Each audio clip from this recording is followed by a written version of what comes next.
Magandang gabi sa inyong lahat, kabanong. Itago niyo na lamang ako sa pangalang Peter. Ikukwento ko lamang ang karanasan namin ng mga kaklase ko. Hindi naman sa pagmamayabang, kabanong, pero kami lang naman ang numero unong kulelat sa klase namin. Tuwing magkakaroon kami ng project sa section namin, walang gustong makigrupo sa amin. Alam kasi nila na wala namang kahahantungang maganda ang pagsama nila sa amin. Dahil walang may tiwala sa kakarampot naming talino, kaming tatlo na lang na mga kaibigan ko ang naging magkakagrupo. Ano naman kayang research yung gagawin natin? Nakakainis naman kasi. Daming pwedeng gawing project, research pa. Masakit ang ulo naming tatlo nung uwian dahil sa pag-iisip ng ideya. Pare-pareho kaming walang mapiga sa mga utak namin. Kapag ba research, kailangan ng computer? Wala namang computer sa barangay natin eh. Para kasing nahuli tayo sa modernisasyon eh. Baka naman sa bayan, maraming computer dun. Tsaka sa bayan din naman ang school natin, di ba? Kaya Oaks lang siguro. Bakit? May pera ba kayong pang computer? Ideya nga lang, wala kayong maisip eh. Pera pa kaya? Ano ba kasi magandang gawin? Halos lahat kasi ng grupo, puro research sa halaman, lupa. Basta, lahat ng kanila puro may connection sa science eh. Hindi nga tayo pwedeng mag-science pre. Alam mo namang pang-values lang utak natin eh. Sinabi mo pa. Sandali kaming natahimik habang nakatambay sa ilalim ng punong mangga. Palubog pa lang ang araw ng mga sandaling yon. Doon talaga kami laging nakatambay bago umuwi. Masarap kasi ang hangin doon at makikita pa ang paglubog ng araw. Alam ko na! Napatingin kami ni Diego sa kanya habang sumisingkit ang mga mata. Ano? May naisip ka ba? Kalokohan na naman yan malamang. Hindi! Kung gusto niyong medyo kakaiba, may naisip ako. Kaso, medyo horror eh. Horror? Alam ko na yan. Tungkol yun sa manikang nagalaw, no? Hindi, no ka ba? Sa sinapi ang babae na lumulutang? Hindi nga. Tungkol yan sa baby na nakakatakbo kahit isang buwan pa lang? Hindi. Mas nakakatakot pa to. Ano nga kasi? Tungkol sa aswang. Napangangan na lamang kami ni Diego sa aming narinig. Noong oras na yun kasi, akala ko nababaliw na naman si Lorenzo, kaya kung ano-ano na lang ang naiisip.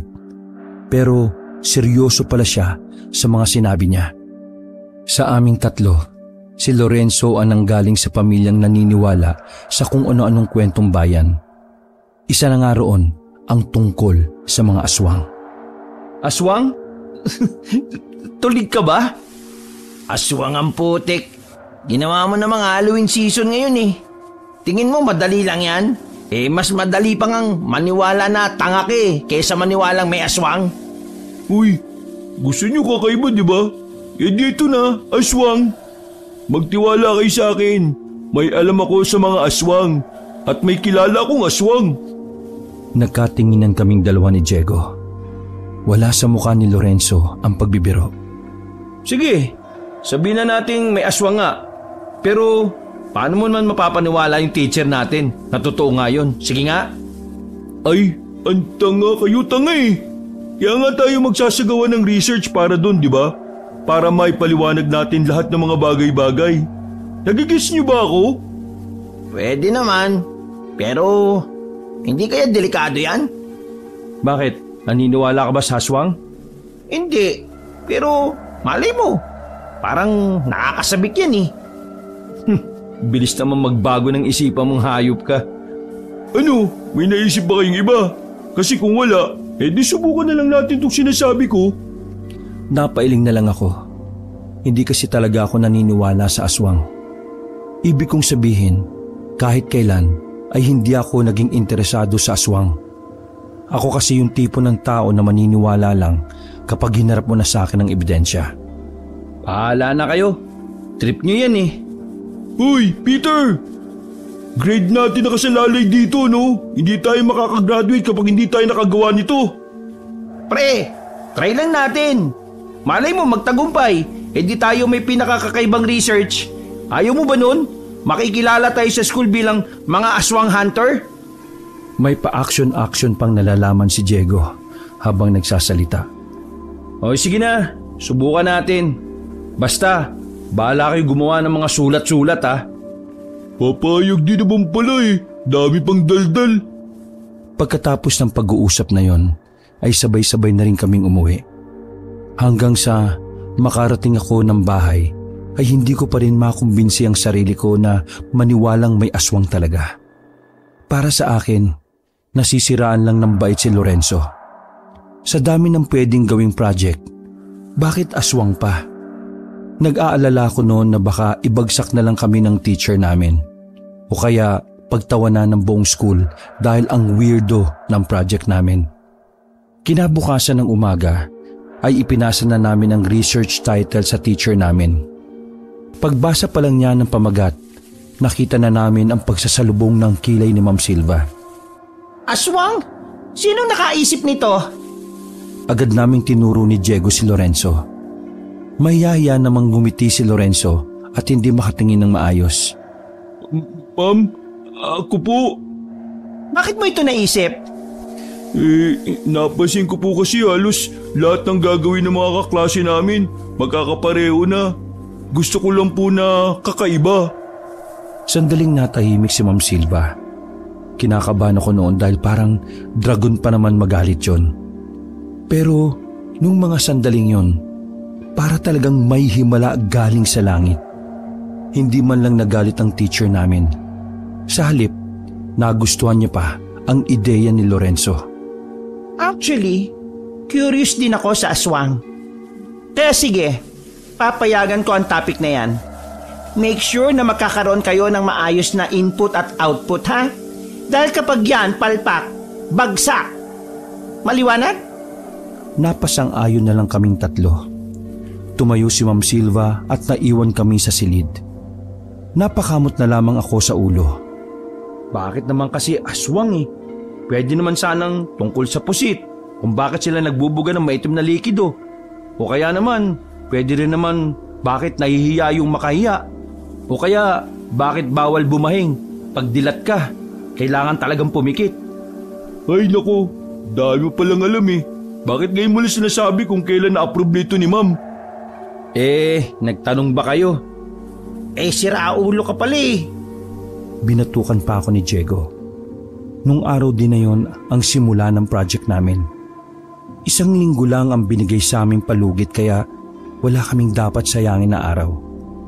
Pagsapit ng gabi ay umuwi muna kami sa bahay nila Diego.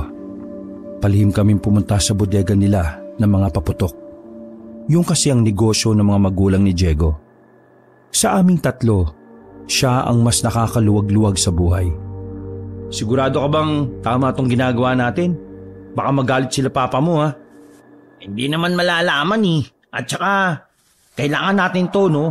Hindi natin alam kung anong gagawin natin sa aswang. Kaya dapat, meron tayong armas. Nang makapasok na kami sa bodega, ay bumungad sa amin ang iba't ibang uri ng paputok. Agad na dumampot si Diego ng maraming kwitis, pati na rin ang mga super lolo at kung ano-ano pang mga delikadong paputok. Hoy, Lorenzo, sigurado ka ba na may aswang kang kilala ha? Sayang naman kung magagamit lang to sa wala. Mahal tong paputok namin oh. Meron nga akong kilala. Kahit ang buong pamilya namin kilala yun eh. Napatigil ako sa pagpili ng mga dadaling paputok at napatingin kay Lorenzo. Anong itsura? Isang matandang babae. Ang sabi ng matatanda sa pamilya namin, aswang daw yun. Umalis ang matanda ng gabing-gabi. Ang usap-usapan, may pinuntahan daw na baryo na malapit dito sa baryo natin.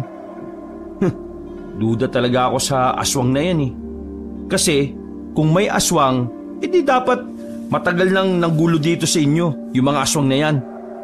Total, palapit lang sa inyo sabi mo nga. Pero nasan? Wala. Malayang nagbubuntisan yung mga asawa rito. Dahil wala namang aswang. Ay naku, dami mong kontra. Huwag ka na nga lang kayo sumama. Ikaw naman ang mawawala ng grades eh. Aba, ano ka boss? Tama na. Masamang nag-aaway. Pareho lang naman kayong tanga eh. Kaya dapat na nagmamahalan kayo. Ano ba? Magpapatuloy ba tayo o sisindihan ko na itong mga paputok para manahimik kayo? Hindi na lang kami nagpansinan ni Lorenzo noon. Wala na akong nagawa kundi sakyan ang gusto nila. Umalis kami ng bodega na makakuha na kami ng mga paputok na magagamit namin. Sinundan na rin namin si Lorenzo dahil siya ang nakakaalam ng tirahan ng matandang sinasabi niya. Makalipas lang ang halos 20 minutos na paglalakad, ay tinuro na rin ni Lorenzo ang isang bahay. Medyo madilim doon dahil gasera lang ang nakikita naming ilaw sa loob. Huminto kami at pumwesto sa may punong bayabas habang nakatanaw roon. Doon ang bahay ng matandang si Aling Luna. Pinagmasdan ko ng maigi ang buong lugar. Itsura pa lang, masasabi ko nang pwede na yung pang-horror. Pero wala naman akong takot na nararamdaman. Anong gagawin natin ngayon? Gusto nyo, pasubugin agad natin ang kwitis eh. Sira, hihintayin nating umalis yung matanda. Susundan natin siya para malaman natin kung saan siya pupunta. Paano nga natin masasabi kay Ma'am Silva na totoo nga yung aswang? Dadali natin yung matanda sa kanya. Tapos pipilitin natin mag-transform? Oo nga pre, wala naman tayong camera para i-record yung pangyayaring yun.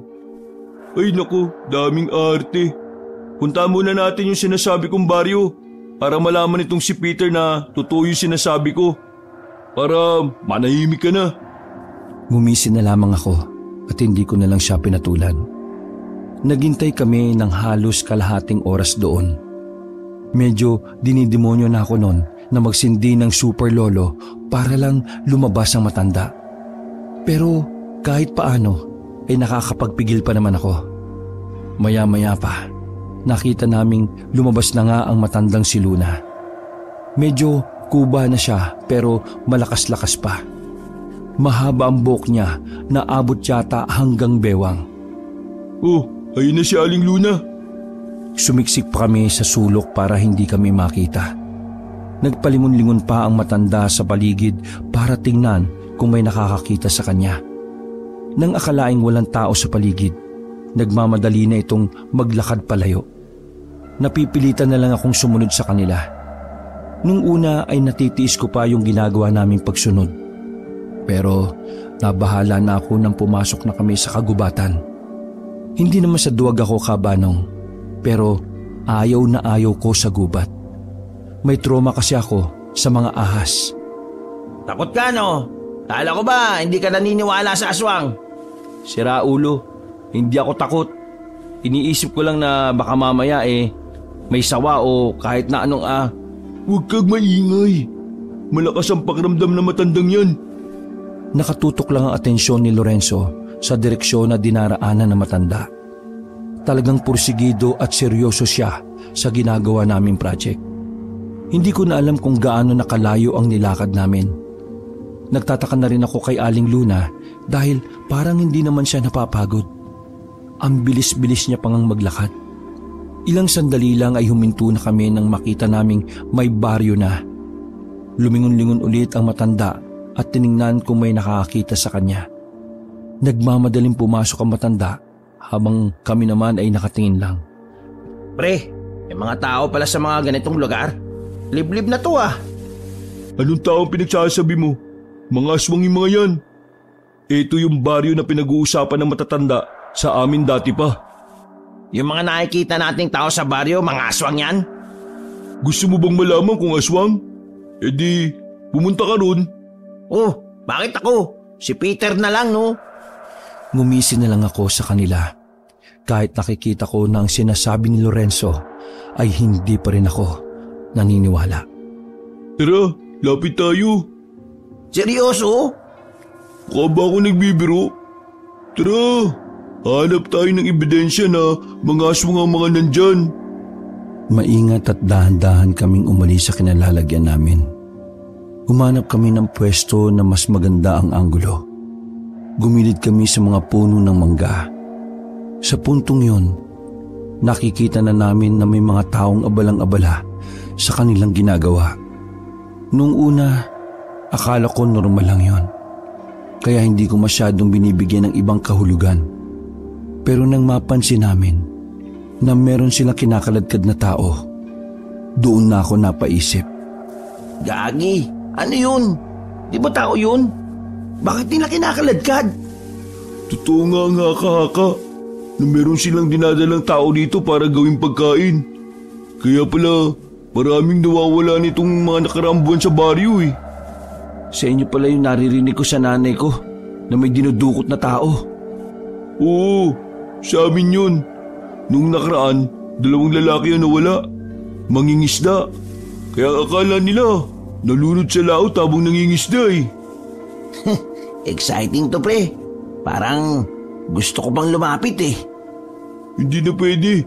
Baka may makakita sa atin. Gusto niyo bang maging hapunan nila? Tara, lumapit pa tayo. Gusto ko malaman kung totoo ba talagang aswang sila eh. Baka mamaya, mga rebelde pala yung mga yan. O sige, basta huwag kayong mag-iingay ha. Malakas ang pandinig nila sa mga kalabog eh. Lumabas kami ulit sa pinagtataguan namin at lumapit kami sa unang bahay na nakita namin. Napatago kaming ulit nang marinig na may mga nag-uusap sa loob. Bakit ba kasi hindi ba natin isagawa yung paglusob eh? Marami nang nagugutom sa atin. Kailangan na natin makakain. Huwag kang apurado. Hindi basta-basta mga tao. Matatapang sila. Karamihan sa kanila naniniwalang totoo tayo. Kaya karamihan din sa kanila alam ang gagawin kapag nakaharap nila ang mga aswang na katulad natin. Paano nga ang mga pamilya natin? Nagtitis na lang tayo palagi sa paisa-isang tao na dinudukot natin. Kawawang ibang hindi nakakakain. Mamili ka. Magugutom tayo o mamamatay tayo sa paglusob. Tandaan mo, walang aswang na namamatay sa gutom. Kaya hanggat kayang tiisin, magtiis tayo. Darating din ang tamang oras sa ika-100 karawan ng ating Panginoong Aswang. Hindi ko alam noong mga sandaling yon, Kabanong, kung sapat na ba ang mga narinig namin para maniwala ako. Pero aminado ako sa sarili ko na may maliit na parte ng utak ko ang nakukumbinse. Kasi kung normal na tao lang sila, bakit sila magsasalita ng ganon? Medyo kinakabahan ako noon pero hindi ko nalang pinahalata, Kabanong. Itinago ko sa kanila ang reaksyon ko dahil ayaw kong pagtawanan ako ni Lorenzo at Diego. Mukhang bahay ata ng mga opisyal ng mga aswang ang napuntahan natin. Anong gagawin natin? Pasabugin ko na ba ng mga dala natin? Puro ka pasabog eh. Pasabugin ko yung mukha mo eh. Kumalma ka lang. Nakinig pa kami sa naging usapan ng mga nasa loob. Nalaman namin na may balak pala sila na pumunta sa mga baryo para manggulo at kumuha ng mga makakain nila. Walang binanggit na baryo, pero malakas ang kutob namin na isa sa mga baryo na kinaroroonan namin ang target nila. Oh, ano na next na gagawin natin? Nilalamok na tayo rito. Siguro, ito na muna ngayon. Ang mahalaga, napatunayan ko na totoo sila. Balik tayo rito kapag may dala na tayong kamera. Manghiram tayo kung sinong meron. Sayang naman. Hindi ko nasindihan tong mga kwetis. Tara, umalis na tayo. Paalis na sana kami nang biglang may nakita kaming nakadapa sa bubong ng isang bahay. Sa lakas ng pagkakahila namin kay Diego para makapagtago kami kaagad, napunit ang damit niya. Maging ako ay napalunok ng laway dahil sa kaba nang makita ang aswang na nasa ibabaw ng bubong. Hindi ako makapaniwala lalo pa nang makita kong nagpalit na siya ng anyo bilang pusa. Muntikan na akong mapamura. Buti na lang natakpan agad ni Lorenzo ang bibig ko. O ano, naniniwala ka na ba? Hindi ako nakapagsalita. Nagmamadali na kami makalis noon. Ang kaso nga lang, may naapakan akong malambot. Pag-amoy namin, nakakapunyeta ang amoy. Palagay ko ay ebak ang naapakan ko noon. Paghakbang ko naman ng paa ko, ay paa naman ni Diego ang naapakan ko. Parang taka naman oh. Uy, bibig mo. Nang lingunin namin ulit ang pusa sa bubong, Parang nakatingin na siya sa direksyon namin. Kinakabahan na kami sa mga pagkakataon na yun, Kabanong. Wala na kaming pakialam kung ano man ang nasa paa namin. Kumaripas na kami ng takbo paalis doon. Saka lang kami nakahinga ng maayos nang makalayo na kami. Bad trip. Tumapa ka na nga ng tae. Tumapa ka pa sa pako. Ang pako. Ang arte mo. Amoy mo na lang para maubos na. Mga siraulo talaga kayo. Pwede tayong mamatay sa ginagawa nyo eh. Tara na, para maugasan na yung mga panin nyo. Para kaming pilay na iiga-ika sa paglalakad dahil sa malamig na tae na nasa paa namin. Pero sa mga oras na yon ay hindi naman yon ang iniisip ko. Tumatakbo sa utak ko ang aswang. Nawiwindang pa rin ako na totoo pala sila. Na may mga lugar pala talaga na pinagkukutaan at tinitirhan nila. Hindi ako makapaniwala talaga, Kabanong. Parang sa pelikula ko lang kasi yon napapanood. Habang naglalakad ay nakakita kami ng ilog. Tuwang-tuwa ako noon kasi ipinaagos ko sa tubig ang mga nakakapit na tae sa paa ko. Dumaan ng ilang sandali ay nakabalik na rin kami sa baryo nila Diego. Napagdesisyonan namin na ibalik na lang muna sa bodega nila ang mga paputok na kinuha namin. Bukas pagtapos ng uwian, alis na tayo kaagad. Nauna na kaming naglakad ni Lorenzo. Sabay kaming maglalakad dahil iisa lang naman ang daan namin. Nakakamanga no, kasi totoo pala. Sabihin mo nga sa akin, kailan ka pa nakakita ng aswang? Kanina lang, pero patagal ko nang naririnig ang aswang sa kwento ng mga kamag-anak ko. Yung tiyo ko kasi dating albularyo eh. Namatay na nga lang kasi uminom ng Viagra. Ano sa tingin mo? Lulusob ba talaga sila? Narinig mo naman ang sinabi nila, di ba? Di ang ibig sabihin nun, nasa panganib ang kanya-kanya natin baryo. Ganun na nga. Anong gagawin natin? Gagawin natin yung project natin. Wala rin naman tayong magagawa kasi mga aswang yun eh. Anong laban natin dun? Kung abisuhan natin yung mga residente tungkol sa balak na paglusob ng mga aswang. Maniniwala kaya sila? Sa baryo namin, walang problema kasi alam nilang aswang. Sa inyo? May naisip akong paraan. Kinabukasan nang magkita-kita kami sa school, ay agad kong sinabi sa kanila ang naisip kong paraan. Oo, inamin ko naman na para akong tanga kasi dati ayaw na ayaw kong maniwala na may aswang. Pero mula nang nalaman kong totoo, ako pa mismo ang gumawa ng paraan para mapaalam sa mga tao ang paparating na panganib. Bali, sinasabi mo na magdidikit tayo ng mga sulat sa pader para sabing paparating na mga aswang? Magkakasama kami sa tambayan namin sa likod ng school nung break time. Angas! Ano kaya magandang headline para dito kay Peter? Alam ko na. Dating hindi naniniwala, magliligtas sa madla. O kaya, dating ayaw maniwala sa aswang, ngayon ay magiging bayaning tigang. Ari, naman! Binatukan ko si Diego dahil sa walang kakwenta-kwentang pinagsasabi nito. Uy, hindi ako nakikipaggagawan ha. Kaligtasan ng mga taong iniisip ko, Diego. Nagkatinginan si Lorenzo at Diego na parang hindi sila makapaniwala. Oo na, ang weird ko na. Naniniwala na ako na may aswang ngayon. O sige na, patusin natin yung ideya mo. Simulan na nating magsulat ang ipapaskil kapag nakauwi na tayo sa kanya-kanyang mga bahay. Bahala na rin tayong magkanya-kanyang dikit nun ha. Total, tig isang baryo naman tayo eh. Siya nga pala. Dinekot ko yung lumang kamera ng tatay ko. Nagana pa naman to Kaya magagamit natin to para magkaroon tayo ng ebidensya. O sige, ako na mag-aasikaso ng research paper. Ako lang naman ang marunong na magsulat ng salaysay. Nagbalikan na kami sa room nang tumunog na ang bell. Naging maayos naman ang klase namin. Walang naging aberya kaya maaga kaming pinalabas ni Ma'am Silva. Nang mag-uwian na, nakita namin ang matandang si Aling Luna sa school namin. Nagtaka kami kung anong ginagawa niya roon. Sabi ni Lorenzo, wala naman daw anak si Aling Luna na nag-aaral doon. Sinubukan naming sundan na matanda. Kaso sa dami ng estudyanteng nagmamadaling makalabas, hindi kami kaagad nakapasok. Nawalan ng tuluyan ng matanda sa paningin namin nang makapasok na siya sa school. Nawala bigla? Baka naging pusa. Sino kayang pupuntahan niya doon, no? Papasok pa sana kami sa loob. Kaso nga lang, hinarang na kami ng gwardya na feeling principal ng school.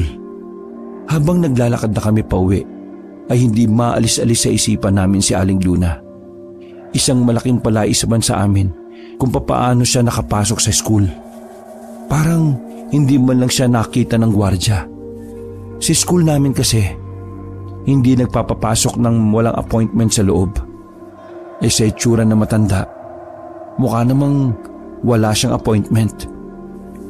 Samantala, nang makauwi na kami ay kanya-kanya na kaming dikit ng papel sa mga pader dun sa mga baryo namin. Palim lang namin ginagawa yun dahil baka may magalit kapag may nakakita. 8:00 na rin nang matapos ako ng kakadikit. Sapat na siguro yan. Mababasa naman siguro nila yan. Napalingon ako sa likuran ko nang maramdamang tila may nagmamasid sa akin sa likuran. Pero wala naman akong nakita. Umalis na lang ako kagad dahil hindi maganda ang pakiramdam ko sa kinalalagyan ko. Pagkatapos noon, ay nakapagkita ako kay Lorenzo at Diego. Dala-dala na naman ni Diego ang isang bayong ng mga paputok. Magagamit kasi namin yon sakaling biglang magkaroon ng aberya. Sana may mabol sa ating aswang, no? Para magamit ko naman itong mga dala ko. Uy, para sa project natin yan ha. Huwag kang tarantado dyan. Ay, nako. Yung dalawa talaga. O tara na. Baka anong oras pa tayo makauwi nito eh. Lumarga na kami makalipas lang ang ilang minuto. Dahil kabisado na ni Lorenzo ang daan, hindi na namin hinintay pa si Aling Luna. Halos kalahating oras ang lumipas. Natanong na namin ang maliwanag na komunidad ng mga aswang. Nakita namin doon si Aling Luna. May mga kinakausap siya na kapwa niya matanda. Diego, simulan mo nang kumuha ng larawan. Yung mga mahalagang kuha lang ah. Malinaw pa rin ba yan sa dilim? Oo, malinaw pa naman. Alisin mo yung flash. Baka mapansin nila na nandito tayo. Wala nang flash to. Sira iyo. Mabuti naman. Nagsimulang kumuha ng larawan si Diego. Lumapit pa kami ng bagya para kahit papaano ay klaro ang magiging imahe sa larawan. Ilang sandali lang, nakita namin na meron silang daladalang 2 tao. May 4 na lalaki na hinihila ang walang malay na 2 lalaki. May 4 na lalaki na hinihila ang walang malay na 2 lalaki. Medyo malayo sa amin yon, kaya hindi namin alam kung patay na o wala lang malay ang dala nila. Agad na kinuhanan ni Diego ang tagpong yon. Nang dumako naman kami sa kabilang bahay, nakita namin na may kinakarni doon. Parang baboy lang na tinataga ang katawan ng tao. Nakita pa namin yung ulo na nakalapag lang sa gilid ng lamesa. Masuka-suka kami ng mga sandaling yon. Pero nanlamig na lang kami nang may marinig na kaming baboy ramo sa likuran namin. Naku, patay na! Parang may sariling isip ang baboy ramo na nakipagtitigan pa talaga sa amin. Parang nakikipagpakiramdaman lang sa amin. Kinabahan na ako nang marinig ko mula kay Lorenzo na aswang ang nasa harapan namin. Mga ilang sandali pa, bigla na lang tumakbo ang baboy ramo. Parang nasa akto siya na magsusumbong sa mga nasa baryo. Hinabol namin ang baboy ramo, kabanong. Nakaapak na naman ako ng tae nun, pero wala na akong pakialam. Nang maabutan na namin ang baboy ramo, ay bigla na lang may lumipad na kwiti sa gilid namin. Dumiretso yun patungo sa baboy ramo at sumabog mismo sa muka. Bulagta ang baboy ramo. Nang lapitan namin yon, ay tao na ang naabutan namin. Hindi naman wasak ang muka, pero nawalan siguro ng malay dahil sa lakas ng impact. One down! Tuwang-tuwa ang siraulo na meron siyang napabagsak na aswang. Hindi niya yata alam na gumawa lang siya ng ingay para mapukaw namin ang atensyon ng mga aswang. Huwag kayong mag-alala, napicturean ko yung kwitis. Binitukan siya ng malakas ni Lorenzo, dahilan para maalog ang utak niya. Tanga ka ba? Bakit ka nagpaputok? Narinig na tayo ng ibang aswang. Ano? Di magpapaputok ako ng... Ha? Natigilan si Diego nang mapansin na meron ng mga aswang na lumalapit sa kinaroroonan namin. Nauna na kaming umalis ni Lorenzo, pero tong si Diego ay may pagkasiraulo talaga. Sinindihan lahat ng paputok na nasa bayong. Tapos sa kanya itinapon ng bayong sa kabahayan kung saan naroon ang mga aswang. Nagmistulang bagong taon ng baryo noon ng mga sandaling yon. Sabay-sabay na nagputukan ng plapla, 5-star, super lolo, whistle bomb, sinturon ni Judas, kwitis at marami pang iba. Tawang-tawa pa si Diego habang kinukunan ng larawan ang mga nangyayaring putukan. Hindi pa siya aalis kung hindi namin hahatakin. Galit na galit ang mga aswang sa ginawa namin. Naghiyawan sila. Para silang mga asong lobo na nagtatawag ng mga kasama. Kabadong-kabado na ako noon, Kabanong. Buong akala ko noon ay hindi na kami makakaalis pa sa lugar na yon. Makalipas ang ilang sandali ay nakarating na rin kami sa kalye. Hingal na hingal kami at sandaling nagpahinga sa gilid. Loko-loko ka talaga. Para sa project natin ang gagawin natin. Anong ginawa mo? Paano pa tayo makakabalik dun? Sinira mo lahat ng plano natin. Ano na mangyayari ngayon? Mahirapan na tayo. Bukod pa ron, baka manganib din ng buhay natin. Tsaka kung gaganti sila sa atin. Relax. Marami pang paputok sa bodega, no? Hindi na ako nakatiis. Sinampal ko na siya ng tsinelas ko na may tae. Nakakaintindi ka ba, ha? Wala naman kaming problema kung maraming paputok eh. Dahil sa ginawa mo, mas lalo mo lang silang ginalit. Mas lalo silang nagkaroon ng dahilan para dumalaw sa mga baryo. Nag-iisip ka ba? Ginagawa mong laro to eh. Nasa aktong sasampalin ko ulit siya ng tsinelas ko. Pero inawat na ako ni Lorenzo. Tama na. Mag-isip na lang tayo kung anong gagawin natin sakaling pumunta na sila sa mga barangay.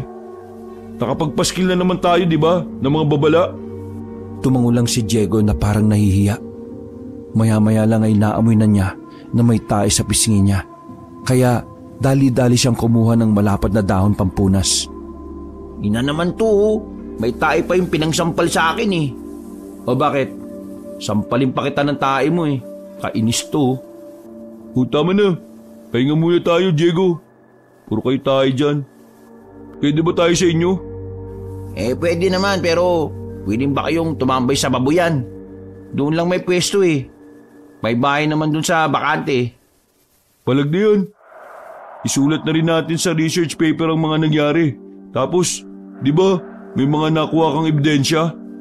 Pwede na siguro nating ipasa yan bukas. Oo, pwede na yan. Ipa-develop natin sa bayan yung picture. Ikaw na lang ang magpa-develop bukas, Diego ha. Wala naman ang pasok. Umuwi na muna kami sa babuyan nila Diego. Tulad ng napagkasunduan, naglatag kami ng lamesa sa bakanting bahay. Sabi ni Diego, bahay daw yun ng namamahala sa mga baboy. Pero umalis din doon ng namamahala kasi nakatira pa yun sa bayan. Ayos din pala rito eh, malinis eh. Wag kayo masyado maingay ha. Magigising yung mga baboy. Sinimulan ko na ang pagsusulat. Nakapitong bond paper ako. Siyempre, ang iba ron ay mali. Hindi kasi kami magkasundo kung isasama pa namin yung mga eksena kung saan naroon ang katangahan namin. Isa na doon yung pagkakatapak namin ng tae. Nang malapit na kaming matapos, narinig naming nag-iingay ang mga baboy. Agad naman kaming lumabas. Tiningnan ni Diego kung anong problema. Pero nasa maayos naman na kalagayan ng mga baboy. Ang napansin lang namin noon na mga sandaling yon ay amoy pulbura sa paligid. Diego, Gaano kalayo yung bodega nyo ng paputok mula rito? Malayo na rito. Doon pa yun sa kabilang kalye, di ba? Ibig sabihin, hindi aabot yung amoy dito kung walang malakas na hangin. Hindi. Mamamatay mga baboy kapag umabot dito yun. So, ang ibig sabihin, Ibig sabihin ano? may nakasunod na aswang dito. Baka isa sa mga natamaan ng paputok. Bumakas kaagad ang takot sa mukha ni Diego. Nawala na sa mukha niya ang pagiging sabik at maligalig. Iniisip niya kasi na sa aming tatlo, siya ang pag-iinita ng mga aswang. Gagi, wala na akong dalang paputok ngayon ha. Anong gagawin natin? Pasok! Pasok lang! Sara ang pinto at bintana! Bilis! Mas lalong nag-ingay ang mga baboy ng mga sandaling yon. Isang sinyalis daw ayon kay Lorenzo na nasa paligid nga ang aswang. Hindi raw kasi mapakali ang mga hayop kapag may nararamdaman silang presensya ng ibang nilalang. Mga ilang sandali lang, may narinig na kaming kumakatok sa pintuan. Dinampot namin ang mga kahoy na nasa gilid. Napagdesisyonan namin na buksan ang pinto at pagtulungan ang nasa labas. Palabas ang pagbukas ng pinto, kaya sinipa namin ng malakas para buksan. Aamba na sana kami ng pamalo nang nakita naming tumilapo ng isang matandang lalaki sa lupa. Gumulong pa yon habang hawak ang isang magasin. Gagi, si Lolo Ramil ko yan eh. Ha? Lolo mo yan? Ano kasing ginagawa ng lolo mo rito sa ganitong oras eh? Dali-dali namin nilapitan na matanda. Galit na bumangon si Mang Ramil at pinagmumura kaming tatlo. Ikaw, Diego, sinaulo ka talaga. Bakit niyo ako tinulak? Nakita niyo ba nangyari sa akin? Kumulong-gulong ako na parang gulong. Aray ko, kasakit ng balakang ko sa ginawa niyo, mga hinayubak kayo. Mga tanga ba kayo ha? Mga inutil, tarantado, mga siraulo. Sandali naming nakalimutan ng aswang dahil sa panginginig ni Mang Ramil sa galit. Samantala, tinapatan naman ni Diego ng ilaw ang hawak-hawak ng magasin ng kanyang lolo.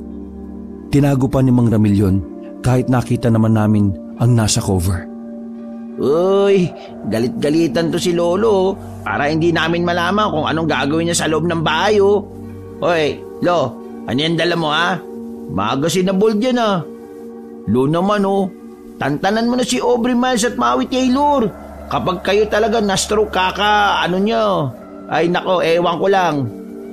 Sinaulo ka. Kaya ako may dalang magasin kasi gagawa ng aeroplano. Origami ba? Yun pa yung tawag doon sa ganon. Lo, wag mo na akong lokohin no. Tigilan mo na nga yung kailigan mo sa ano. Hindi na nga natigas yan eh. Papapagod ka lang ah. Maloko ka. Ha? Ano yun? Napatanong si Mang Ramil nang maging siya ay narinig din ang atungal ng parang isang mabangis na hayop. Lumingon-lingon kami sa paligid. Nang maalala namin na may aswang nga pala, kanya-kanya kaming takbo papasok ng bahay. Aswang! Naiwan si Mang Ramil sa labas. Sa tanda niyang yon, nagawa niya pa rin tumakbo ng mabilis kahit na iika-ika na. Mga diablo talaga kaya buksan niya ito, hay! Pinapasok din naman namin siya. Muntikan pa kaming mahambalos ng kahoy na hawak namin. Mga loko kayo! Ano ba yung nasa labas? Aswang ba talaga yon? Aswang po ang nasa labas, Mang Ramil. Bakit kayo inaano ng aswang? May ginawa ba kayo masama? Sabay kaming lumingon ni Lorenzo kay Diego. Si Diego po kasi, nagpasabog ng baryo ng mga aswang. Iika-ikang lumapit si Mang Ramil at hinila ang patilya niya.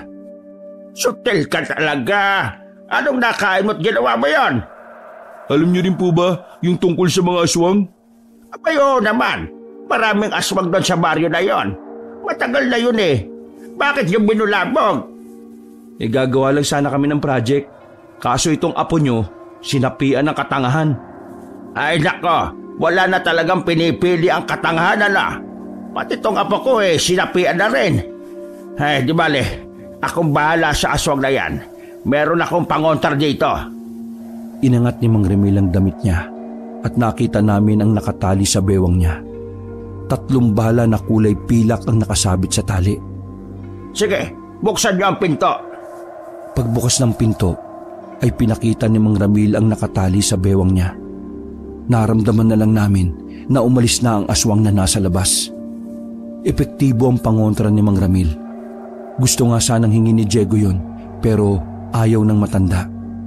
Nakahinga kami ng maayos sa tulong na matandang pinagulong namin sa labas. Hindi na namin dinitalye ang nangyari kay Mang Ramil. Pero sabi sa amin ng lolo ni Diego, delikado daw na kalabanin ng mga aswang. Dahilan para mas lalo kaming mabahala. Natapos naman ang gabing yun ng matiwasay. Nagawa namin ang research namin. Kinabukasan, maaga ring umalis si Diego para ipadevelop ang mga larawan. Na maging okay na ang lahat, handang-handa na kami nang magpasukan na. Taas noo kaming pumasok ng school dahil base sa nasagap naming balita, kami ang pinakaunang grupo na may nagawa na kaagad. Wala silang kaalam-alam kung ano ang topic namin at wala rin silang kaalam-alam kung ano ang mga pinagdaanan namin. Pagpasok namin sa silid namin, naroon si Ma'am Silva. May sinusulat siya sa lamesa niya. Hindi pa man kami nakakalapit, nagkatinginan na kami ni Lorenzo. Wala namang ibang naroon kundi si Ma'am lang. Pre, amoy mo ba? Oo, amoy pulbura, pre. Habang walang kaalam-alam si Diego, inamoy-amoy namin ang paligid. Nalaman namin na nagmumula ang amoy ng pulbura kay Ma'am Silva. Pero lumapit pa rin kami para ipasa ang gawa namin. Tiningnan kami ni Ma'am Silva bago buksan ang folder. Kakaiba ang tingin niya noong mga sandaling yon. Parang may hindi tama. Inisa-isa ni Ma'am Silva ang mga larawan. Sa hindi malamang dahilan, nakita naming tila nanginginig ang kamay ni Ma'am Silva. Hindi namin alam kung galit na siya o ano. Basta, bigla na lang siyang nagpaalam sa amin at nagsabing magbabanyo lang. Natatawa yata si Ma'am eh. Nako, baka abutan sa agdan yun. Peter, naisip mo ba yung naisip ko? Pre, hindi kaya kasama si Ma'am Silva sa mga aswang na pinasabugan nito ni Diego? Oo, amoy pulbure. Naguguluhan si Diego noong mga oras na yon. Hindi kinakaya ng utak niya na intindihin ang simpleng bagay. Naiintindihan ko na. Hindi kaya magkakilala sila ni Aling Luna? Magkakilala o mag-ina sila? Pwede. Si Ma'am Silva ang dahilan kung bakit nagpupunta dito si Aling Luna. Aswang si Ma'am? Sige, lakasan mo pa. Marinig ka dyan sa labas eh. Hindi maganda to mga pre. Kung aswang din si Ma'am, malamang sa malamang, yari tayo. Kilala tayo ni Ma'am Silva. Alam niya kung saan tayo nakatira. Wala pang uwian, pero umuwi na kagad kaming 3. Hindi na namin hinintay pang makabalik si Ma'am Silva sa takot na kung ano pa ang mangyari sa amin. Nasa gilid lang kami ng kalsada habang naghihintay ng masasakyan. Kung tutuusin, kaya naman namin lakarin. Hindi naman talaga kami sumasakay. Pero iba kasi ang hapon na yon. Pakiramdam namin, hahabulin kami ni Ma'am Silva, kaya kinailangan namin ng tricycle. Wala kaming pakialam kung mukha na kaming sardina sa loob ng tricycle. Ang mahalaga lang ay makaalis kami kagad. Makalipas ang ilang minuto, ay nakasakay na rin kami. Hindi pa kami nakakalayo ng school. Tumirik na ang sinasakyan naming tricycle. Kaya wala kaming magagawa kundi ang maglakad na lamang. Bad trip naman talagang tricycle yun, oh. Bigla-bigla masisira kapag nagmamadali yung pasahero. Halika na, bilisan na lang natin. Para makauwi na tayo kagad. Magagabi na oh. Kulang na lang ay tumakbo na kami sa sobrang bilis ng paglalakad namin. Nang may madaanan kaming bingguhan, ay huminto na muna kami roon para magpahinga. Bumili na rin kami ng mainom dahil hingal na rin kami. Buong akala namin ay makakampante na kami dahil marami ng tao roon. Pero hindi namin inaasahan na naroroon pala si Aling Luna. Bigla na lang siyang lumitaw sa gilid ng tindahan. Nakangiti siya sa amin ng malapad. Nakakakilabot ang ngiti niya. Parang may gusto siyang ipahiwatig sa amin. Napatayo kami at tumistansya ng bahagya. Nasamid-samid pa ako dahil sa matandang yon. Magandang gabi sa inyong tatlo. Kayo ba ang mga estudyante ni Ma'am Silva? Walang nagsalita ni isa sa amin. Nagtatayuan ang mga balahibo namin sa ideyang aswang si Aling Luna. Tapos nyo na ba ang project na ginagawa nyo?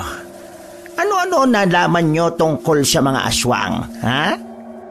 Naglakas loob na akong sumagot para kahit na papaano ay nabawasan ang kaba sa kalooban ko. Ano po bang kailangan niyo sa amin? Wala naman. Gusto ko lamang magbigay ng babala. Babala? Asawa ni... Sinubukan pang magbiro ni Diego para ibahin ang usapan, pero hindi siya sasakyan ng matanda. Kaya siya na lang ang sumagot sa sarili niyang joke. Asawa ni Babalu? Seryoso lang ang matanda habang nakatingin sa amin. Dahil sa ilaw mula sa tindahan, kitang-kita namin ang naninilaw ng ngipin na matanda na siyang nagdudulot sa amin ng kilabot. Sagot kayo. Baka mamayang gabi dumalaw sila. Dadalaw kami sa inyo. Saan kayang baryo? Hulaan nyo. Nagsimula na ring maglakad ang matanda palayo. Para kaming mga nakakita ng multo sa sobrang pagkabigla at panlalaki ng mata namin. Nahimasmasan lang kami nang inabot na sa amin ng tindera ang sukli namin. Pre, mukhang kailangan na nating umuwi. Paano? Hindi naman natin alam kung saan sila lulusob. Malakas ang kutob ko na sa baryo ninyo, Diego. Bad trip sila sa iyo eh. Kung ganon, bumalik na tayo sa baryo ni Diego. Dahil nakapagpahinga naman na kami, kumaripas na kami ng takbo na malas-snatcher ng bayan. Pagkarating namin, laking ginhawa ng pakiramdam namin nang wala namang nangyayaring masama. Naabot na lang namin ng mga tao na abala sa pagchichismisan. Usap-usapan kasi nila ang mga paskil na papel ni Diego. Mukhang naging epektibo naman yon kasi kahit na papaano ay may mga naniniwala naman na totoo ang mga aswang. Hindi naman sila dito pupunta? Baka sa baryo ninyo. Malabo, dito lang sila pupunta. Base sa kwento ni Mang Ramil, matagal nang nakarating dito mga aswang. Isa pa, mas maraming tao dito sa inyo kaysa sa amin at kina Peter. Gusto ng mga aswang yung maramihan eh. O sige, dito na muna tayo. Kapag isang oras na wala pa rin nangyayari, lumipat naman tayo sa baryo namin. Nagtungo kami sa bodega nila Diego. Buti na lang, tuwing pupunta kami roon, palaging walang nagbabantay. Hinanda namin ang mga paputok na tingin namin ay magagamit laban sa mga aswang. Nakaporma na rin ang mga kwitis sa tapat ng bodega. Para anumang oras ay sisindihan na lang namin. Habang nasa tapat kami ng bodega, ay nakita naming may mga taong natataranta. Nang tanungin sila kung ano ang problema. Totoo ba Yaswang? May nakita kaming grupo ng kalalakihan. Pangit ang mga mukha nila, tapos nakakatakot. Dahil doon ay naalarma na kami. Sobrang kabado namin ng mga oras na yung kabanong. Buti na lang, dumating ang lolo ni Diego. May daladala itong buntot ng pagi. Siyempre, hindi mawawala ang nakaipit na magazine sa tagliran ni Mang Ramil. Magazine na naman ng Bold John. Nako ka, Diego! Ikaw yata ang pakay ng mga aswang na yun ah! Ano ba kasing ginawa mo at parang galit na galit sila sa'yo? Pinaputukan ko nga sila ng mga paputok natin dito, Lo. Aba, bahala ka na dyan. Basta ako, dito lang at magbabasa nitong bagong labas na magazine. Umupo si Mang Ramil sa gilid saka binuksan ng magazine na si Joyce Jimenez ang nakakover. Yan yun na yan si Lolo. Maaga kasing namatay si Lola kaya matagal ding hindi nakakakasta yan eh. Napailing na lamang kami ni Lorenzo. Buong akala namin tutulungan kami ni Mang Ramil. Hindi naman pala. Makalipas ang ilang sandali na nahimik na ang buong baryo. Wala na kaming nakikitang tao sa labas. Hanggang sa naramdaman na nga namin ang presensya ng mga aswang. Nagsimula na kaming pagpawisan ng malamig. Mga pre, handa lang ha. Pakiramdam ko nasa paligid lang sila. Diego, wala bang malaking flashlight para malaman natin kung nasan sila? Ilaw ba? Walang problema. Naglagay ng paputok si Diego sa gitna ng bakuran. Hindi namin inaakala na fireworks pala yun. Pagputok noon sa ere ay lumiwanag ang buong paligid. Nakita na lang namin ng mga aswang na nasa tuktok pala ng mga puno. Gagi! Ang dami nila! Walang problema yan, oh. Walang pagdadalawang isip na kinuha ni Diego ang mga kwitis. Tapos agad-agad niyang sinindihan isa-isa. Tinapat niya sa mga puno. Arriba! Arriba! Nakita namin na epektibo ang mga paputok kaya ginaya na lang namin si Diego. Kuha lang kami ng kuha ng paputok sa loob. Tapos pinapalipad namin patungo sa kinaroroonan ng mga aswang. Para kaming nasa gera nung mga sandaling yon. Hindi na namin namalayan na natutuwa na pala kami sa ginagawa namin. Wala na kaming nararamdamang takot. Ano? Happy New Year na kagad? Dito ng aswang na kayo! Buwisit kayo! Buwisit! Hirap makalapit! Anong gagawin natin ngayon? Puro putok dito. Ang bihirang buhay to at may hawak pa silang super lolo. Stress na stress sa mga aswang sa amin. Sa sobrang daming paputok na lumilipad papunta sa kanila, hindi sila makalapit. Kada may lalabas sa kanila mula sa puno, napuputukan lang ng kwitis. Sabayan pa na naghahagis kami ng mga super lolo sa kanila. Para talaga silang sumalang sa gera. Dahil sa kakaibang strategy namin, napansin naming umatras ang ibang aswang. Mas lalo silang nagalit sa amin. Pikon na pikon sila sa amin dahil hindi man lang sila nakaganti. Buti na lang magaling akong mag-isip ng strategy, ha? Nagawa pang magyabang ni Diego kahit malulugi na ang negosyo nila. Nagawa natin silang patrasin. Ang galing natin. Malakas ang loob namin puntahan ng likuran ng mga puno kahit na umaapoy. Meron kaming naabutan doon ng isang aswang na nahihirapan ng maglakad. Hayaan niyo na akong makatakas. Pakiusap. Ano nga yan? Pasasabugin ko pet mo. Anong gagawin mo? Sindihan ni Diego ang isang super lolo at hinagis sa pagitan ng hita ng aswang. Sira ulo! Dumapa na lang kami dahil wala na kaming oras para makatakbo. Narinig pa naming tumili ang aswang. Maya-maya pa, pagtapos ng pagsabog, nakadapa na ang aswang. Buhay pa siya. Lalapitan sana ni Diego para paputukan uli, pero biglang may dumating na aswang at dinagit yon. Sabog ang tumbong mo, pre! Uy, gago ka talaga. Ginagawa mong larong pakikipaglaban sa mga aswang, ha. Pati kami mamamatay sa'yo, eh. Pre, sumeryoso ka naman.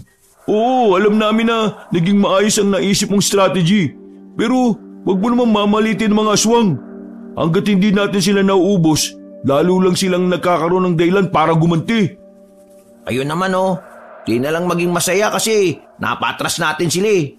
Ang saya kaya nang nangyari para tayong nasa gera. Aray ko, ano ba? Binatukan ko na lang uli si Diego para matigil na siya sa walang kakwenta-kwentang sinasabi niya. Oo na, magaling ka na. Pero ano na susunod na gagawin natin? Sigurado ako, mas malala pa rito ang mangyayari sa susunod. Hindi tayo pwede mag-iwaiwalay. Dito lang tayo. Bira kasi. Project lang na nauwi pa sa adventure. Kapal ng mukha mo magreklamo. Ikaw nga ang mas nag-i-enjoy. Matapos umatras ng mga aswang, ay bumalik na lang kami sa bodega. Napatigil kami sa pintuan dahil naabutan naming may ginagawa ng kababalaghan si Mang Ramil. Natigil lang yon nang pumasok na si Diego. Dali-dali namang tinago ng matanda ang kanyang munting alaga. Ito naman si Lolo, oh. Nagkakaputo ka na kanina sa labas. Wala ka naman pakialam. Sariling putok mo lang iniisip mo, eh. Ha? Bakit? May nangyayari ba sa labas? May mga aswang po na pumunta dito. Pinasabugan ni Diego ng kwitis. Ay, naku ka talagang bata ka, oh. Ang tanga mo talaga. Bakit dito kayo nagpapaputok? Alam niyong bodega ito na paputok. Nasa aktong hahampasin na ng magasin ni Mang Ramil si Diego, pero lumayo kagad si Diego. Sira ulo ka. Maluluging negosyo ng ama mo. Alam mo naman na 2 buwan na lang ay magbabagong taon na. Lo, Para naman sa kinabukasan ng baryo natin ang ginagawa ko. Kung hindi ko ginawa yun edi nanggulo ang mga aswang dito. Pasalamat ka pa nga sa akin, hindi naabala yung paglalato-lato mo Huminga na lang ng malalim si Mang Ramil. Sandali nitong hinalikan ng babaeng nasa magasin bago nagsalita. Ibig sabihin napatras nyo sila gamit ang mga paputok na narito. Opo, si Diego po nakaisip ng ideya na yan. Kailangan nyong umalis sa baryong ito. Hindi sila makapapayag na hindi sila makaganti. Apo, nanganganib ang buhay mo. Dahil sa katangahan mo, pwede kang mamatay. Kaya kung ako sa inyo bago sumikat ang umaga, dapat wala na kayo rito. Saan naman kami pupunta, Lo? Pumunta kayo sa bayan. Hindi na sila pupunta doon dahil marami ng kabahayan at mga tao roon, kahit na ganitong oras. Wala na kaming sinayang na oras, Kabanong. Nagmamadali kaming umalis. Nagawa pa talaga ni Diego na magdala pa ng mga maraming paputok. Punong-puno na naman yung bag niya. Maswerte kaming meron pang nasakyan. Nakarating kami ng bayan. Kaso, pagdating namin, hindi naman namin alam kung anong gagawin namin doon. Wala naman kasing bahay sila Diego doon. Kaya naman, ang nagawa na lang namin ay maglakad-lakad. Kalaunan ay nagyaya si Lorenzo na magpunta na lamang kami sa plaza. May ibang parte kasi ng plaza doon na may pwedeng pagtulugan. Nakahanap naman kami kagad ng pwesto. Pansamantala kaming nakahinga ng maluwag kahit na amoy pulbura kami. Medyo kampante kami kasi may mga tao roon. Dito na lang muna tayo magpaumaga. Kasalanan kasi ito ni Diego Kung hindi ka sana nagpaputok sa mga aswang nung una, wala sanang ganito Project lang sana yung gagawin natin Oo na. Kasalanan ko na. Paulit-ulit naman kayo Nainip din kami sa plaza kaya naisip namin na maglakad-lakad. Makalipas ang halos kalahating oras, natanaw na namin ang school namin. Hindi namin namalayan na nakarating kami roon dahil sa dami ng pinag-usapan namin. Kahit papano, panandalian kaming nakalimot sa lahat ng nangyari. Wala naman kami sanang balak na pumasok sa school na yon. Kaso, meron kaming narinig na parang mga nagdadasal sa loob. Hindi namin alam kung anong klaseng dasal yon dahil parang iba ang lingwahe. Mga pre, galing sa loob yun Ano kaya yun? Baka mga teacher lang nagpapadasal. Walang teacher na nagpapadasal ng ganitong oras, no? Malay nyo. Tingnan natin. Wag na. Baka mamaya niyan mga aswang pala yan na nasa loob. Hinila kami ni Lorenzo papunta sa gilid nang makita naming dumating sila Ma'am Silva. Nakita namin na kasama niya si Aling Luna. Para silang mga donya pagbaba ng sasakyan. Pumasok sila sa likurang gate ng school namin. Kumpirmado nga mga pre. Mga aswang ang nasa loob. Kumalma ka. Baka mamaya sindihan mo na naman yung mga dala mo Subukan mo lang, no? Nguso mo naman ang pasasabugin natin. Napakamot na lamang si Diego sa sinabi ko. Kahit na alam naming delikado, nagpasya pa rin kami na sundan sila Ma'am Silva para alamin kung ano ang ginagawa nila. Nakapasok kami ng school nang parang walang nakakaalam. Maingat ang bawat takbang namin. Maingat ang bawat takbang namin habang naglalakad dahil rinig na rinig ang mga yapak namin. Sinundan lang namin kung saan nanggaling ang mga boses. Hanggang sa narating na nga namin ang stadium ng school namin. Nakita namin na naroon nga si Ma'am Silva. Tapos, nandun din ang principal namin. Ang hindi ko lang maintindihan ay kung bakit nandun din si Aling Luna. Pero napagtanto ko rin kalaunan na si Aling Luna pala ang talagang leader ng mga aswang. Napansin kasi namin na siya ang ginagalang ng lahat. Yumuyukod sa kanya ang lahat kahit yung principal namin na isa rin palang aswang. Walang ya. Aswang din pala si principal natin. Buti na lang talaga. Naalaman kaagad natin. Hindi na talaga ako papasok bukas. Ako rin. Mahirap na. Baka mamaya tayo ang pag-initan. Baka bigla na lang tayong dukutin. Uy, tika. Nasaan mo si Diego? Nabahala kami nang mapansin naming wala si Diego sa tabi namin. Kinakabahan kami dahil baka kung ano na ang gawin ni Diego na maaring magpahamak na naman sa amin. Sira ulo talaga yun, no? Kung ano-ano na naman sigurong pinaplano. Tara, hanapin natin. Putik yun oh. Nagmamadali kaming makalabas ng stadium. Naabutan na naman namin si Diego na naglalagay ng mga paputok sa kanto ng stadium. Malaki kasi ang bag na nadala niya, kaya marami-rami din ang naipasok niyang paputok. Kabilang na nga roon ay ang 2 sinturon ni Judas. Uy, ano ka ba? Bakit ka nahiwalay sa amin? Sinamantala ko na yung pagkakataon na busy sila para mamaya sisindihan ko na lang. Tingin mo effective pa rin yan? Nag-usap-usap na sila kung paano labanan yung mga paputok mo, no? Eh kung wala tayong gagawin, malalagay sa panganib yung maraming tao. At saka, nasa panganib din ako, no? Gagawa ako ng paraan para makaligtas. Kung wala kayong gagawin, ako meron. Parang mamumuti lahat ng buko sa katawan dahil sa katigasan ng ulo ni Diego. Pero aminado naman ako na may punto siya. Siya ang masigit na delikado ang buhay, kaya hindi namin siya pwedeng sisihin o pigilan. Ganun pa man, sinang-ayunan na lang namin ang gusto niya. Kumuha kami ng mga kwitis sa kanya at mga paputok. Sandali kaming nag-meeting sa gilid bago kami bumalik ng stadium. Okay, ganito ang gagawin natin ha. Magpapalipad tayo ng kwitis patungo sa kinaroroonan ni Aling Luna. Siya ang leader ng mga aswang eh. Kaya kapag napatay kagad natin siya, malaking kawalan na yun sa samahan nila. Tapos, isunod natin ang iba pang mga aswang. Pakainin natin ang super lolo. Akin si Ma'am Silva ha. Kakainin ko siya. Kakalabanin ko siya. O mga pre, isang bagsakan at gulatan lang to ha. Yung gagawin natin. Dapat tamaan ng target. Kapag sumablay tayo kay Aling Luna, mayayari talaga tayo. Hawakan nyo ng maayos ang kwitis, maliwanag. Tumango kami ni Diego bilang pagsang-ayon. Muli kami bumalik sa loob ng stadium. Sa puntong yon, klaro na sa amin kung ano ang pinag-uusapan nila. Nang mabanggit nila ang pangalan naming 3, nagtayuan ang mga balahibo namin. Yung 3 binatilyong yon ang dapat unahin. Pati buhok ko si babay namumuti dahil sa sobrang stress sa kanila. Ililigpit lang muna natin tong 3 ngayong gabi. Tapos, saka tayo kukuha ng mga tao na ihahanda natin sa darating na okasyon. Eh bakit ba kasi pinayagan mo mag-research ang mga yan tungkol sa ating mga aswang eh? Yan tuloy, natuklasan nila yung baryo natin. Matagal nang may nakakaalam ng baryo natin. Ngayon lang nagkandaletse-letse ang lahat dahil sa 3 yon. Pinayagan ko sila sa gusto nila dahil gusto ko na sila mismo ang maglapit sa mga sarili nila sa baryo natin. Nang sa ganon, hindi tayo mahirapang maghanap ng ipapakain sa mga residente. Eh hindi naman yun ang nangyari.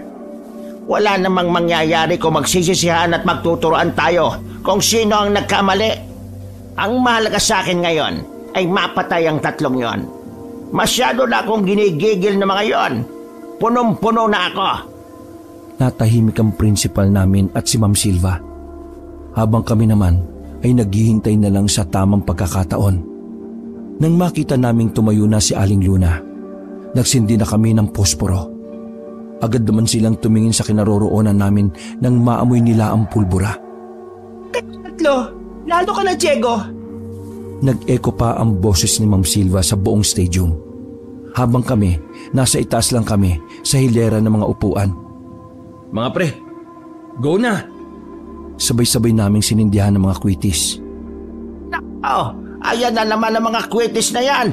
Visit na visit ako dyan. Nasa aktong magpupulasan sila, pero mas mabilis sa kanila ang mga kwitis namin. Sunod-sunod naming sinindihan ng mga yon at pinaputok sa direksyon nila. Happy New Year, everyone! Hindi ko alam kung bakit malapakyaw kumbinati ng Happy New Year ang mga aswang. Hindi ko alam kung bakit noong mga sandaling yon ay wala na kaming nararamdamang takot. Ganun na ganun pala ang nararamdaman ni Diego. Ang saya-saya paputukan ng mga aswang. Pagtingin namin kay Diego, bakas na bakas sa mukha niya ang labis na kaligayahan.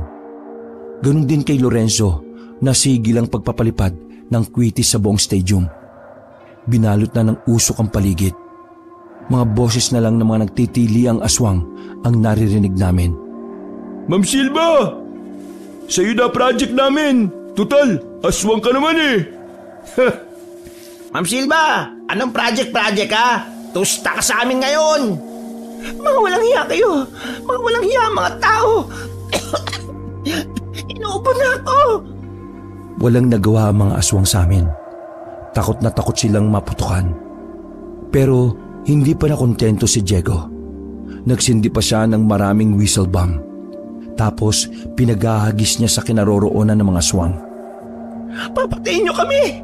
Papatayin ko kayong tatlo, mga hinayo pa kayo! Nakita namin si Ma'am Silva na gumagapang na paakyat sa mga upuan. Pero dahil marami pang natirang kwitis, pinaliparan na lang namin siya kaagad. Sapul na sapul siya sa muka. Pero sadyang matigas ang muka niya, kaya nagagawa niya pa rin makabangon. Matibay ka, kapal ng mukha mo ha. Etong super lolo sa'yo. Paghagis ni Diego ng super lolo ay tumalon si Ma'am Silva pababa.